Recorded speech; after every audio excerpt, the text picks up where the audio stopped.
How to restart phone without power button. Let's get started.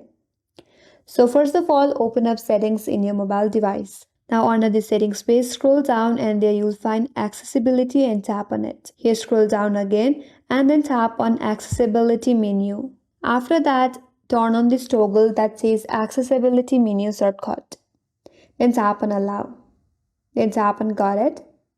Now after you turn on this toggle on your screen, you will observe the accessibility icon right here.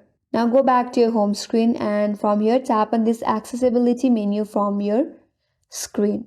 Then you will get all these menus in this drop down box. There you will find an option as power, tap on it. Then from here tap on restart. After that your device will get restart.